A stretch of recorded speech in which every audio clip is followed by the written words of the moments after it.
সারা জীবন ভর তো বাংলাদেশ জামাত ইসলাম নামক সেই সংগঠনের কৌশল দেখলাম, কিন্তু মাওলানা মামুনুল হক সাহেবের কৌশল কিন্তু আমাদের বেশি একটা দেখা হয়নি। বাংলাদেশে আওয়ামী লীগ সরকার থাকাকালীন অবস্থায় মাওলানা মামুনুল হক সাহেব কেমন কৌশল অবলম্বন করে কথা বলেছিল আজকের এই ভিডিওতে আপনাদেরকে একটু দেখাবো আমি। এটাকে কিন্তু কোনোভাবেই ফেলে দিতে পারবেন না। যারা খেলাফত মজলিসের অনুসারী আছেন, বাংলাদেশ জামাতে ইসলামের অনুসারীদেরকে আমি বলবো না, কারণ বাংলাদেশ জামাতে ইসলাম নামক সেই সংগঠনের অনুসারীরা অনেক আগে থেকেই কৌশলে তারা পরিপূর্ণ পাকাপুক্ত, কিন্তু বাংলাদেশ খেলাফত মজলিসের অনুসারীরা কিন্তু বেশি একটা কৌশল করতে পারদর্শী নয়। তবে আজকের এই ভিডিওটা দেখলে আপনারা বুঝতে পারবেন যে যখন ক্ষমতায় থাকবে তাকে নিয়ে কিভাবে নরম ভাষায় কথা বলতে হয়, নরম ভাষায় কথা বলে নিজেকে কিভাবে সুরক্ষায় রাখা যায়, কিভাবে নরম ভাষায় ক্ষমতাশীল ব্যক্তির চাটকতা করা যায়। প্রাণপ্রিয় ভাই বন্ধুরা, আসুন মাওলানা মামুনুল হক সাহেবের একটা কৌশল অবলম্বন দেখে আসি। যখন বাংলাদেশে শেখ হাসিনা সরকার ছিল তখন কিভাবে শেখ হাসিনাকে নিয়ে কথা বলেছিল। প্রধানমন্ত্রী শেখ হাসিনা, আপনি যেমনি হন, আপনি আমাদের দেশের শাসক। আল্লাহর নবী আমাদেরকে বলেছে আপনার প্রতি আন্তরিকতা রাখতে। কেউ বলে নাই, দুনিয়ার কেউ না, নবীজি আমাদেরকে বলেছেন আপনার প্রতি আন্তরিকতা রাখতে। এটা আমার ঈমান, আমি আপনার প্রতি আন্তরিকতা রাখবো। আমার প্রাণপ্রিয় ভাই ও বন্ধুরা, আপনারা হয়তো এই যে মাওলানা মামুনুল হক সাহেবের এই কথাগুলোকে শুনেছেন, এটাকে অনেকে কিন্তু কৌশল বলেই মনে করছে। অনেকে মনে করছে এটা একটা কৌশল, মাওলানা মামুনুল হক সাহেবের একটা কৌশল। আমি তো স্ক্রিন রেকর্ডিং করছি, আমি আপনাদেরকে কমেন্টগুলো দেখাতে পারছি না। এই যে এখানে মানে বেশিরভাগ কমেন্টই কিন্তু লেখা আছে যে এটা মামুনুল হক সাহেবের কৌশল। শেখ হাসিনা সরকার ক্ষমতায় থাকাকালীন অবস্থায় মাওলানা মামুনুল হক সাহেব এটা একটা কৌশল অবলম্বন করেছিল, যেন শেখ হাসিনা সরকার তাকে দ্বিতীয়বার আর গ্রেপ্তার না করে। একবার তো 501 নম্বর রেসওয়েটের রুম থেকে গ্রেপ্তার করেছে, তারপরে থেকে কিন্তু তার উঁচু গলা আস্তে আস্তে নিচু হয়েছিল, এটা আপনারা অনেকেই জানেন। আর সেই মুহূর্তকালের ভিডিও ক্লিপ কিন্তু এটা, তখন শেখ হাসিনাকে কতটা নরম ভাষায় সম্মানের সহিত ইসলামের দোহাই দিয়ে কথা বলেছিল। এখানে যদি আমি আরেকটা প্রসঙ্গ টেনে আনি তাহলে হয়তো আপনারা বুঝতে পারবেন। বঙ্গবন্ধুর যেই ভাস্কর্য নিয়ে জ্বালাময় বক্তব্য দিয়েছিল আমাদের আল্লামা খ্যাতি মামুনুল হক সাহেব, মানে মাওলানা মামুনুল হক সাহেব, কারো মূর্তি রাখতে দেওয়া হবে না, যদি ওনার বাবার মূর্তিও তৈরি করা হয়, ভাস্কর্য তৈরি করা হয়, এটা কেউ ভেঙে গুড়িয়ে দেবে। এই যে উত্তেজিত বক্তব্যগুলো দিয়েছিল, এই জুলাইকে কেন্দ্র করে যে বর্তমানে একটা দৃশ্য আমরা দেখতে পাচ্ছি, আমি আপনাদেরকে একটু ভিডিওর মধ্যে দেখানোর চেষ্টা করব। এই জুলাইকে কেন্দ্র করে যে বর্তমান আমরা দৃশ্যগুলো দেখতে পাচ্ছি, আমি জানি না সেই ভিডিওগুলো এখন আমার সামনে আসবে কিনা। বর্তমান জুলাইকে কেন্দ্র করে এই যে বাংলাদেশে নতুন করে আর কোনদিন ভাস্কর্যের নামে মূর্তি সংস্কৃতি বাস্তবায়ন করতে দেব না। বাংলাদেশে নতুন করে আর কোনদিন ভাস্কর্য। আপনারা হয়তো ওনার কথাগুলোকে শুনেছেন, বাংলাদেশে নতুন করে আর কোনো ভাস্কর্য মূর্তি তৈরি করতে দেবে না। তাহলে এগুলো কি? এই যে মূর্তিগুলো তৈরি হয়েছে এগুলো কি?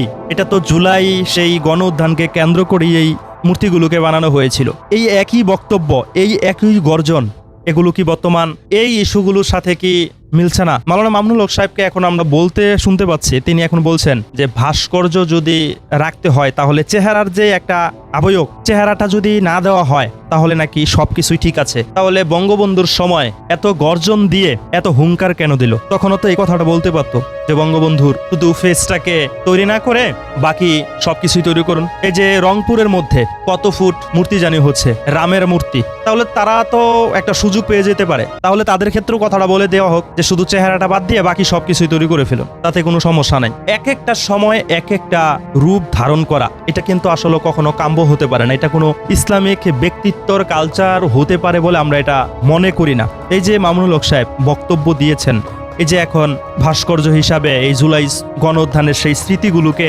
রেখে দেওয়ার জন্য যে মূর্তি আকারে যেগুলো এখন সংরক্ষিত করা হচ্ছে, এগুলোর ক্ষেত্রে কেন মাওলানা মামুনুল হক সাহেব এখন এই নরম সুরে ঘুরিয়ে পেঁচিয়ে মাসালা দিচ্ছে যে চেহারার আবয়ব বাদ দিয়ে বাকি সবকিছুই ঠিকঠাক রাখা যাবে? আল্লাহ নিষেধ করেছে শুধু চেহারাটা, তাহলে সেই সময়ে চেহারাটার কথা কেন বললো না? কিংবা রংপুরে যে মূর্তি তৈরি হচ্ছে, সেই মূর্তিরও তো চেহারাটা তৈরি না করে সবকিছু তৈরি করতে পারে। এটা মাওলানা মামুনুল হক সাহেবের কথা অনুযায়ী বোঝা যাচ্ছে। আমরা কোনো মূর্তির পক্ষে না, সমস্ত মূর্তির বিপক্ষে আমরা। কোনো জীব জন্তু, কোনো প্রাণীর মূর্তির পক্ষে আমরা না, আমরা সমস্ত মূর্তির বিপক্ষে। সরকার কি ডিসিশন নেবে সেটা সরকারের ব্যাপার, কিন্তু আমাদের জায়গা থেকে আমরা আমাদের অবস্থান ক্লিয়ার করছি। আমরা কোনো মূর্তির পক্ষে না। একজন মুসলিম হিসাবে আমরা একজন ইসলাম ধর্মের বিশ্বাসী সেই অবস্থান থেকে সেই জায়গা থেকে আমরা কোনোভাবেই কোনো কৌশলেই কোনো মূর্তির পক্ষে আমরা অবস্থান নেই না। তবে মাওলানা মামুনুল হক সাহেবের এই কৌশলগুলো আমাকে অবাক করে দিচ্ছে। বঙ্গবন্ধু ভাস্কর্যকে নিয়ে এই যে বক্তব্য তিনি দিয়েছিলেন, জোরালো বক্তব্য, যার বক্তব্যকে ঘিরে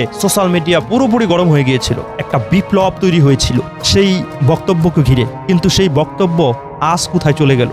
আমার এই কথা শুনে আপনাদের অনেকের কাছে একটু টাউট লাগতে পারে যে আমি হয়তো বঙ্গবন্ধুর পক্ষে বলছি, আওয়ামী লীগের পক্ষে বলছি। আসলে বিষয়টা এমন না। আওয়ামী লীগ, বঙ্গবন্ধু কিংবা জুলাই গণউত্থানের এই মূর্তি বিষয়টা এমন না। বিষয়টা হচ্ছে সেই সময়ে মাওলানা মামুনুল হক সাহেব মূর্তির এত বিরোধিতা করলো। এগুলো তো মূর্তি, সেটা না হয় অনেক বড় মূর্তি ছিল, আর এগুলো হচ্ছে ছোট ছোট মূর্তি। এগুলো তো ভাস্কর্যের নামে মূর্তি, ওইগুলোও তো ভাস্কর্যের নামে মূর্তি ছিল। এটা যদি চেহারাটা বাদ দিয়ে সবকিছু ঠিকঠাক হয়, তাহলে সেটার ক্ষেত্রেও এই কথাগুলি তিনি কেন বললেন না, এখন কেন বলছেন? এটাও কি ওনার রাজনৈতিক কৌশল?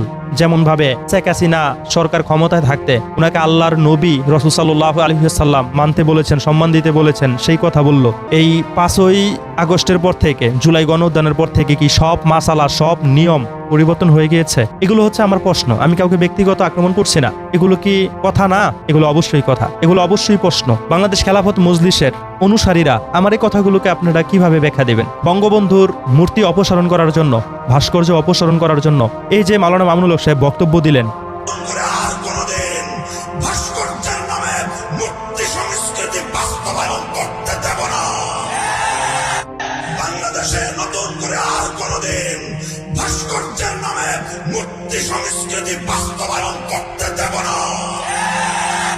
আমি আপনাদেরকে 2 থেকে 3 বার ওনার এই গর্জন দেওয়া কথাগুলোকে শোনালাম। সেই কথাগুলো কি এখনের জন্য প্রযোজ্য নয়? এটা কি দ্বিমুখী আচরণ হয়ে যাচ্ছে না? খেলাফত মজলিসের অনুসারীরা আমাকে উল্টাপাল্টা কথা বলে কোনো লাভ নেই, আমার ভিডিওর কমেন্টে উল্টাপাল্টা কথা বলে কোনো লাভ নেই। আমার এই কথাগুলোর যুক্তি আপনারা দাঁড় করিয়ে দিন। আমি আপনাদের যুক্তি শুনতে চাই, আপনাদের উল্টাপাল্টা কোনো মন্তব্য, মানে বেহুদা কোনো মন্তব্য শুনতে চাই না, জানতে চাই না। আপনারা এই কথাগুলোর ব্যাখ্যা দিন, এই কথাগুলোর খণ্ডন করুন। সেই সময়ে ইসলাম যেমন ছিল, এই বর্তমান সময়ে এসে তো ইসলাম ঠিক তেমনই আছে। সেই সময়ের আল্লাহ যেমন ছিল, এই বর্তমান সময়ে এসে দাঁড়িয়ে কিন্তু আল্লাহ ঠিক তেমনই আছে। সেই সময়ের কোরআন যেমন ছিল, এই বর্তমান সময়ে এসে দাঁড়িয়ে কিন্তু কোরআন ঠিক তেমনই আছে। শুধু ব্যবধান হয়েছে সময়ের, শুধু ব্যবধান হয়েছে ক্ষমতার চেয়ার বদলের। ক্ষমতার চেয়ার বদলের কারণে কি ইসলামের মাসালা, নিয়ম কারণ এগুলো পরিবর্তন হয়ে গিয়েছে?